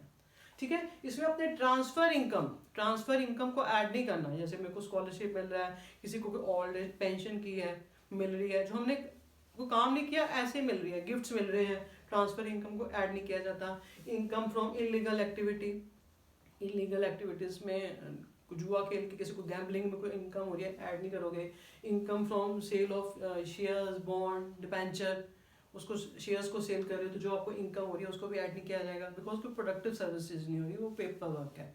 ठीक है, ऐसे आपके पास कुछ और है इसमें, एक मिनट जस्ट वेट, आपके पास आ गया क्लियर। ट्रांसफर इनकम को नहीं ऐड करना, इलीगल एक्टिविटी। कोई विंडफॉल गेन है, विंडफॉल गेन अचानक कोई लॉटरी निकल आती है तो उसको भी इनकम को आप ऐड नहीं करते, ठीक है ना, clear. Payment out of past saving, कोई डेथ पे डेथ इंटरेस्ट है, डेथ ड्यूटी देना है, ठीक है। इंटरेस्ट ऑन टैक्स है, ठीक है, इंटरेस्ट टैक्स आता है तो उस पर भी आपको नहीं कैलकुलेट करना। हाँ, imputed value of services provided by owner of production unit will be added. Imputed value of services उसको आपने ऐड करना है, ठीक है ना। इम्प्यूटेड वैल्यू ऑफ सर्विसेज यानी कि मैंने कोई मतलब अपना पैसा, अपना ही पैसा यूज़ कर रही हूँ तो जो मतलब इंटरेस्ट मेरे को मिल रहा है उस पर, ठीक है ना, ऑन इंटरेस्ट ऑन कैपिटल है, सेल्फ ऑक्यूपाइड हाउस है, यानी कि उसको आपने ऐड करना है। Imputed value of services provided by owner, clear. इन चीज़ों को आपने ऐड करना है, ठीक है, प्रिकॉशंस होगी। और एक बार वो बात, वैल्यू एडेड मेथड जब आप करते हैं, क्यों करते हैं, डबल काउंटिंग एक प्रॉब्लम आती है। डबल काउंटिंग प्रॉब्लम को दूर करने के लिए वैल्यू एडेड मेथड को यूज किया जाता है, या तो इन फाइनल आउटपुट मेथड। कैसे, डबल काउंटिंग क्या है, एक प्रॉब्लम है double counting. Double counting means refers to, यानी कि ऐड कर रहे हो वैल्यू को, यानी कि डबल काउंटिंग, ठीक है, आपके पास आ गई। ये refers to the counting of an output more than once while passing through the production process. जब भी कोई आइटम प्रोडक्शन प्रोसेस से निकल रही है तो उस वैल्यू को बार बार जब मतलब ऐड करते हो। Double counting refers to counting of an output more than once while passing through production activity. यानी कि जैसे कि मिलर फार्मर है, फार्मर ने ब्रेड मतलब वीट बनाया, ठीक है, वीट उसने सेल किया, फार्मर ने उसको मिलर को सेल किया, ठीक है, 500 में सेल किया उसने इसको, ठीक है, 500 में सेल किया। मिलर ने उसको आगे बेकर को सेल किया 700 में, ठीक है, 700 ने आगे इसने कंज्यूमर के पास गया, कंज्यूमर को सेल किया गया ब्रेड, जो भी कुछ चीज़ थी 1000 में, ठीक है, 1000 में सेल की गई, ठीक है। यानी कि अगर आप देखोगे डबल काउंटिंग, यानी कि जब फार्मर ने इसको ऐड दिया मिलर 500 में, मिलर की जो उसको वीट था फिर बेकर को दिया, ठीक है, ये 700 में आपके पास 500 इंक्लूडेड है, ऐसे ही 1000 में आपके पास ये 700 इंक्लूडेड है, यानी कि डबल काउंटिंग हो रही है आपके पास, हर चीज़ को आप डबल बार मोर देन वंस काउंट कर रहे हो, इसलिए का फाइनल एडेड मेथड लगाया जाता है। यानी कि इसने इसको 500 दिया था, 500 प्लस 200 प्लस 300, इसने वैल्यू एडिशन किया 300, ठीक है, यानी कि आपके पास आया 1100, यानी कि जो था आपके पास, सॉरी 1000, यानी कि जो फाइनल वैल्यू क्या थी 1000। अगर वैल्यू एडेड मेथड से निकालोगे तो भी 1000 है, फाइनल वैल्यू ऑफ आउटपुट ले रहे हो तो भी 1000 है। यानी कि डबल काउंटिंग को अवॉइड करने के लिए वी यूज जो आपके सिलेबस में है वैल्यू एडेड मेथड। नाउ जब नेशनल इनकम का थर्ड मेथड एक्सपेंडिचर मेथड, यानी कि इसके बाद जब एक्सपेंडिचर मेथड से कैलकुलेट करते हो तो आपके पास आता है जीडीपी एट एमपी, ठीक है। यानी कि इसमें आपने क्या क्या चीज़ों को ऐड करना है, एक आता है, मैं शॉर्ट में लिखूंगी, आपने फुल फॉर्म लिखनी है, प्राइवेट फाइनल कंजम्पशन एक्सपेंडिचर। जो प्राइवेट सेक्टर के द्वारा जो भी कंजम्पशन के ऊपर एक्सपेंडिचर किया जाता है उसको ऐड किया जाता है प्राइवेट सेक्टर के द्वारा भी, और प्लस यानी कि जो नॉन प्रॉफिट इंस्टीट्यूट है यानी कि एनजीओ वगैरह उनके द्वारा भी जो भी एक्सपेंडिचर होता है उसको ऐड किया जाता है गुड्स एंड सर्विसेज की कंजम्पशन पे। Clear, private final, you can note down private final consumption expenditure. दूसरा आ रहा है आपके पास गवर्नमेंट फाइनल कंजम्पशन एक्सपेंडिचर, जो गवर्नमेंट के द्वारा जो भी फाइनल कंजम्पशन एक्सपेंडिचर किया जाता है उसको ऐड करना है, ठीक है। जो भी गवर्नमेंट के द्वारा ब्रिजेस, लॉ, पीस मेंटेन करने के लिए जो भी एक्सपेंडिचर किया जाता है, ग्रॉस फाइनल कंजम्पशन एक्सपेंडिचर। तीसरा आपके पास इसमें आ रहा है gross domestic capital formation. Gross domestic capital formation यानी कि जो इन्वेस्टमेंट हो रही है ग्रॉस, ठीक है, gross domestic capital formation. Gross यानी कि 3, इसमें को प्राइवेट सेक्टर के द्वारा भी जो भी इन्वेस्टमेंट की जा रही है और हाउस होल्ड सेक्टर के द्वारा, और दूसरा फर्म के द्वारा भी जो इन्वेस्टमेंट की जा रही है, बिल्डिंग, मशीनरी, और तीसरा गवर्नमेंट के द्वारा हाउस होल्ड सेक्टर के द्वारा, फार्म्स के द्वारा, और जब गवर्नमेंट के द्वारा कोई ब्रिजेस रोड्स बनाई जाती है, कंस्ट्रक्शन की जा रही है, यानी कि ग्रॉस है ये, ग्रॉस डोमेस्टिक कैपिटल फॉर्मेशन। ठीक है, एक बात और आपने ध्यान रखनी है, अगर आपके पास कैपिटल फॉर्मेशन, यहाँ मैंने आपको बताया कि प्राइवेट फाइनल कंजम्पशन एक्सपेंडिचर, इसमें अगर आप एक्सपेंडिचर अपने हाउस कंस्ट्रक्शन ऑन हाउस पे कर रहे हो तो वो यहाँ ऐड नहीं होगा वो ऐड, बिकॉज वो ऑलरेडी आपके पास इसमें ऐड है। ठीक है, expenditure on construction of house है वो इस पे ऑलरेडी इंक्लूडेड है। ठीक है, इसलिए इसने आपने उसको इसमें ऐड नहीं करना, वो इसमें ऐड होता है। ठीक है, इसका पार्ट नहीं है। Clear, government gross domestic capital formation, ये आपको अगर क्लियर कट दी है तो ठीक है, नहीं दी तो फिर आपके किसके पार्ट है, gross fixed domestic capital formation plus change in stock करोगे आप। ठीक है, या change inventory, change in stock. Clear, आपके पास आएगा ग्रॉस डोमेस्टिक कैपिटल फॉर्मेशन। अगर आपको ये gross fixed domestic capital formation नहीं दे रखा, उसने net fixed domestic capital formation दे रहा है, तो प्लस फिर आपने डेप्रिसिएशन करनी है उसके अंदर, तो आपके पास ये gross fixed domestic capital formation आएगी। और फिर साथ में आपके पास ये एज इट इज चलेगा, चेंज इन स्टॉक। ठीक है, इन तीनों को जोड़ के आपके पास फिर आपके पास ग्रॉस डोमेस्टिक कैपिटल फॉर्मेशन आती है।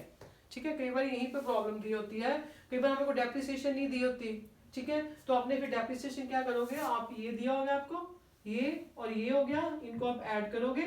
ठीक है, ऐड करके माइनस ये जब करते हैं तो आपके पास डेप्रिसिएशन की वैल्यू आ जाएगी। क्लियर, ये वैल्यू दे रखी होगी, ये वैल्यू दे रखी होगी। ठीक है, जब इनको आप ऐड करोगे तो उसमें से ये वैल्यू दे रखी होगी, माइनस करोगे तो आपके पास डेप्रिसिएशन यू कैन कैलकुलेट। ठीक है, यानी कि क्लियर। फिर आपके पास उसके बाद आ रहा है नेट एक्सपोर्ट्स, नेट एक्सपोर्ट्स यानी कि एक्सपोर्ट माइनस इंपोर्ट का जो आ रहा है। ठीक है, तो ये आपके पास चारों चीजों को ऐड करके, रिपीट कर रही हूँ, प्राइवेट फाइनल कंजम्पशन एक्सपेंडिचर, ठीक है, plus government final consumption expenditure plus government domestic capital formation, जिसके आगे पार्ट है gross fix domestic capital formation plus change in stock, दोनों को ऐड करके आपके पास ये आती है कि भाई इसके भी आगे जो पार्ट्स हैं क्लियर कट ना देके net fix domestic capital formation plus depreciation को ऐड करके आपके पास ये आएगी, साथ में चेंज इन स्टॉक, यानी कि तीनों को ही ऐड करके आपके पास ये वैल्यू आएगी, प्लस नेट एक्सपोर्ट्स।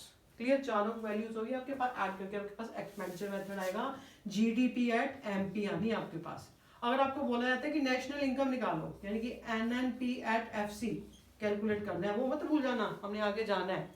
ठीक है, यहाँ पे आपके पास ग्रोस है, आपने नेट पे जाना है, यानी कि आप डेप्रिसिएशन करोगे, इसमें से माइनस डेप्रिसिएशन करोगे। डोमेस्टिक से नेशनल पे जा रहे हो, आपने प्लस एनएफआईए, ठीक है, उसको ऐड करना है। ठीक है, और एमपी से इफेक्टिव कॉस्ट पे जा रहे हो तो माइनस निट। ठीक है, निट यानी कि इंडायरेक्ट टैक्सेस माइनस सब्सिडीज, जब करोगे तो आपके पास निट आ जाएगा।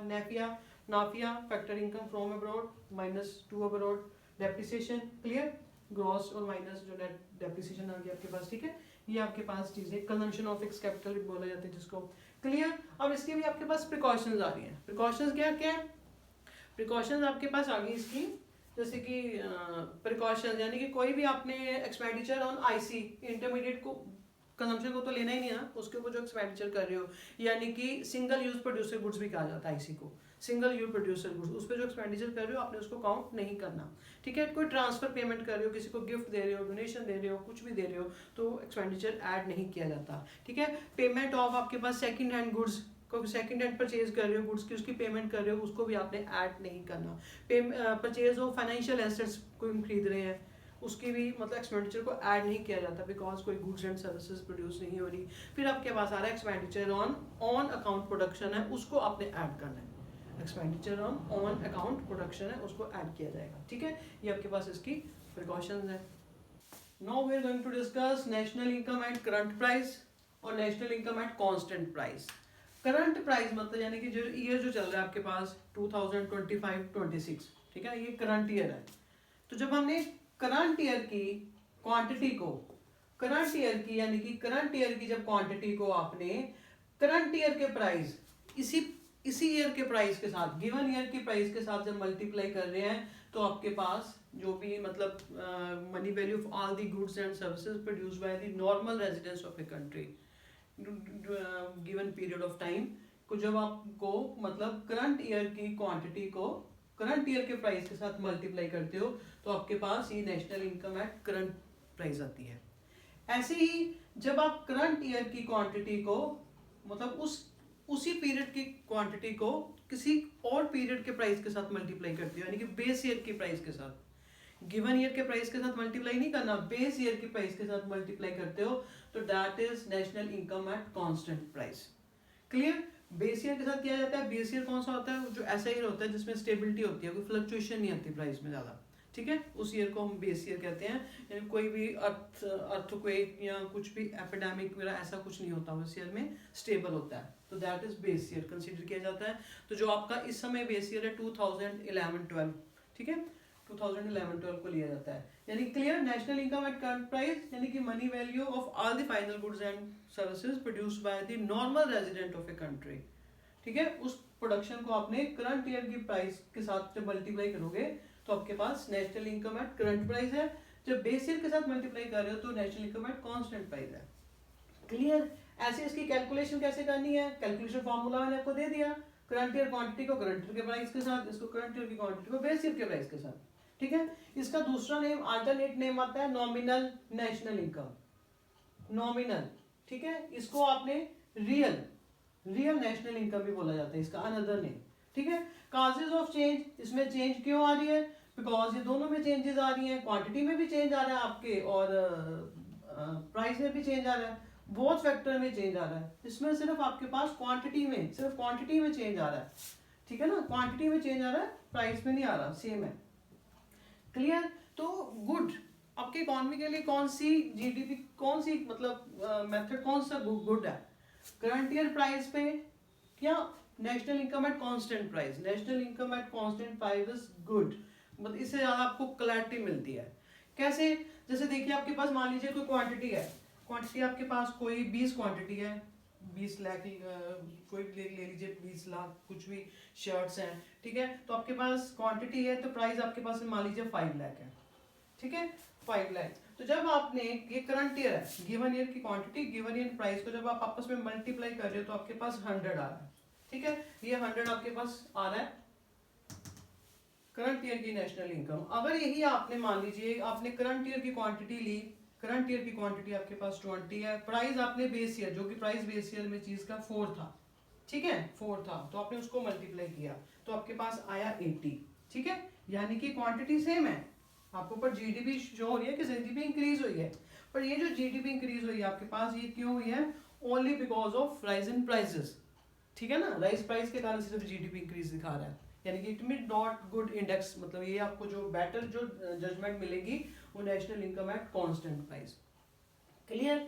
ऐसे ही आपके पास केवल न्यूमेरिकल आते हैं, conversion of national income at current price पे दी होगी, आपने उनको कांस्टेंट प्राइस में कन्वर्ट करना है, ठीक है, कांस्टेंट प्राइस पे कन्वर्ट करना है तो आपने क्या करना है, फॉर्मूला आपके पास आएगा national income at current price, national income जो करंट प्राइस पे है divided by current price index, current price index, ठीक है, इनटू उसको आपने 100 करोगे तो आपके पास कन्वर्जन हो जाएगी करंट ईयर प्राइस की जो नेशनल इनकम दी है उसको आपने कांस्टेंट प्राइस में कैसे कन्वर्ट करना है। क्लियर? ये तो आपके पास ही नेशनल इनकम, ठीक है। अब आपके पास ऐसे ही जीडीपी, ग्रॉस डोमेस्टिक प्रोडक्शन है, रियल जीडीपी, जब आप उसको मतलब वही मतलब करंट ईयर जीडीपी को बेस ईयर की प्राइस के साथ मल्टीप्लाई कर रहे हो तो दैट इज रियल जीडीपी, ठीक है। और नॉमिनल जीडीपी, जब करंट ईयर के प्राइस को आप करंट ईयर की यानी गिवन ईयर की क्वांटिटी के साथ ही, गिवन ईयर की प्राइस को गिवन ईयर की क्वांटिटी के साथ ही मल्टीप्लाई कर रहे हो तो आपके पास नॉमिनल जीडीपी आ रहा है, और ठीक है। और रियल जीडीपी कैलकुलेट कैसे करते हैं, केवल पूछा जाता है कैलकुलेट कैसे करनी रियल जीडीपी, आपने क्या करना है, नॉमिनल जीडीपी, ठीक है, divided by price index into 100, ये इसका फॉर्मूला है रियल जीडीपी कैलकुलेट करने का, nominal GDP divided by price index into 100। ऐसे ही बार आपको पूछा जाता है, पर्टिकुलर्स दे रखे होंगे छोटे छोटे न्यूमेरिकल 1 to 2 मार्क्स में, calculate nominal GDP, nominal GDP calculate करने का फॉर्मूला आपके पास आ रहा है real GDP into price index, ठीक है, into price index divided by 100। ये प्राइस इंडेक्स क्या है, यानी कि प्राइस इंडेक्स आपको बताता है कि कितने परसेंट चेंज आया है। इसको कैलकुलेट कैसे करते हैं, P1 current year prices divided by base year prices into 100। Clear. तो ये आपके पास नॉमिनल जीडीपी का फॉर्मूला हो गया और रियल जीडीपी का फॉर्मूला हो गया। अब आपके पास आ रहा है जीडीपी डिफ्लेटर। जीडीपी डिफ्लेटर यानी कि जीडीपी डिफ्लेटर और प्राइस इंडेक्स एक ही चीज है, आंसर दोनों का सेम आएगा। जीडीपी डिफ्लेटर भी बताता है कि कितनी चेंज आई है, ठीक है, और वही जो आपको जितनी चेंज आई है प्राइस इंडेक्स भी वही देगा, both are same. GDP deflator आपके पास कैसे निकलता है, जीडीपी डिफ्लेटर आपके पास निकलेगा ये नॉमिनल जीडीपी,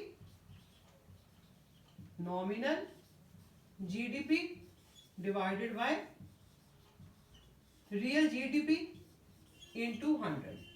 क्लियर, यानी कि नॉमिनल क्लियर है ना, तो जो करंट ईयर की प्राइस को करंट ईयर की क्वांटिटी के साथ मल्टीप्लाई कर रहे हो, यहाँ पे करंट ईयर की क्वांटिटी को बेस ईयर के प्राइस के साथ मल्टीप्लाई कर रहे हो, तो ये आपके पास आ रहा है जीडीपी डिफ्लेटर जो बताएगा कि कितनी चेंज आई है। क्लियर। ऐसे ही आप जीडीपी डिफ्लेटर है तो आप ऐसे ही जीएनपी डिफ्लेटर भी कैलकुलेट कर सकते हो। जीएनपी डिफ्लेटर भी, जीएनपी डिफ्लेटर कैसे निकलेगा, वही नॉमिनल जीएनपी आ जाएगा वहां पे, nominal GNP divided by real GNP into 100, तो जीएनपी डिफ्लेटर आ गया आपके पास। और अब आपके पास एक क्वेश्चन और आता है, एक और बात मैंने आपको बोला है, बेस ईयर 2011-12 है आपका अभी तक, तो पर 2026 ऑनवर्ड उसके बाद जो बेस ईयर है वो चेंज हो जाएगा, 2022-23 माना जाएगा, ठीक है। अभी आपने 2011-12 भी लेना है। और कुछ आपके इकोनॉमिस्ट कहते हैं जो जीडीपी, ठीक है, प्रोडक्शन हो रही है हमारी इकोनॉमी में, पर ये ग्रीन जीडीपी होनी चाहिए। ग्रीन, ग्रीन यानी कि जीडीपी ऐसी होनी चाहिए, प्रोडक्शन ऐसी होनी चाहिए कि एनवायरनमेंट पे इसको कोई बुरा इफेक्ट ना पड़े, कोई डिग्रेडेशन ना हो आपके रिसोर्सेज की। क्लियर। तो एक आपके पास क्वेश्चन हो रहा, एक बात और सच, हाँ जी, ये जो आपके पास रियल जीडीपी और नॉमिनल जीडीपी है, कौन सी बेस्ट हुई फिर आपके पास, real GDP is best, MCQ में पूछा जाता है। क्लियर।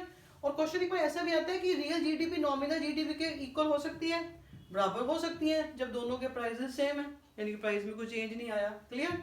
ग्रेटर देन भी हो सकती है, रियल जीडीपी नॉमिनल जीडीपी से ग्रेटर भी हो सकती है, कब, जब आपके बेस ईयर के प्राइसेस ज्यादा है, ठीक है। ऐसे ही रियल जीडीपी नॉमिनल जीडीपी से लेस देन भी हो सकती है जब वही बेस ईयर के प्राइसेस कम है करंट ईयर से। क्लियर। ये आपके पास ऑप्शन ऐसी भी आ गई। अब क्वेश्चन पूछा जाता है कि क्या हम अगर कहते हैं कि इकोनॉमी में ग्रॉस डोमेस्टिक प्रोडक्शन हो रही है, गुड्स की सर्विसेज की प्रोडक्शन हो रही है, तो क्या हमेशा एक वेलफेयर हो रहा है इकोनॉमी का, ऐसे डिफेंड और रिफ्यूट पूछा जाता है कि आप इसके पक्ष में हो या विपक्ष में हो।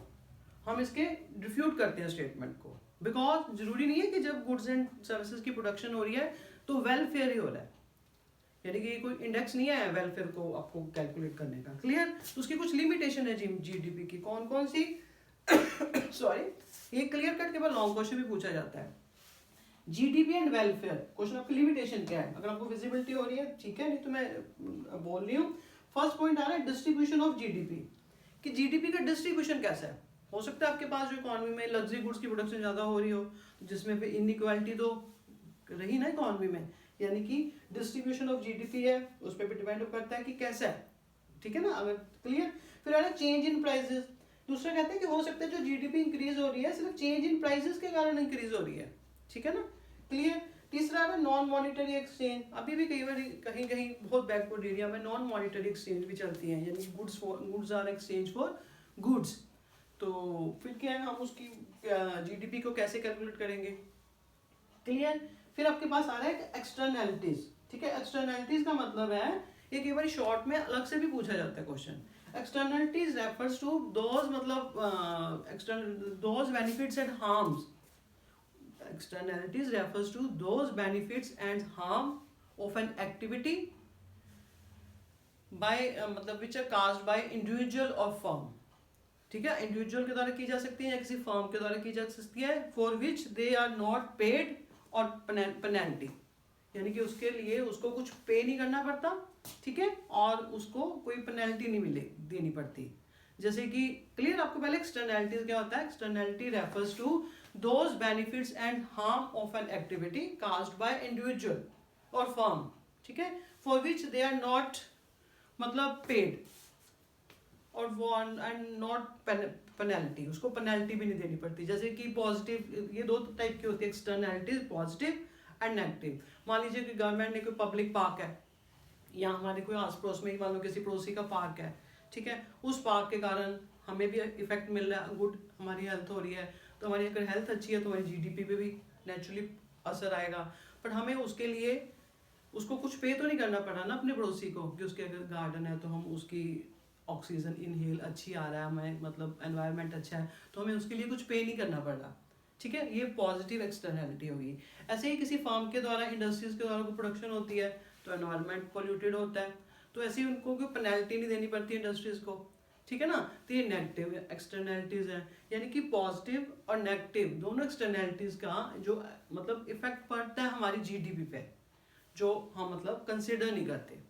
क्लियर, ये आपके पास एक्सटर्नैलिटी 3 मार्क्स में भी क्वेश्चन पूछा जाता है कई बार।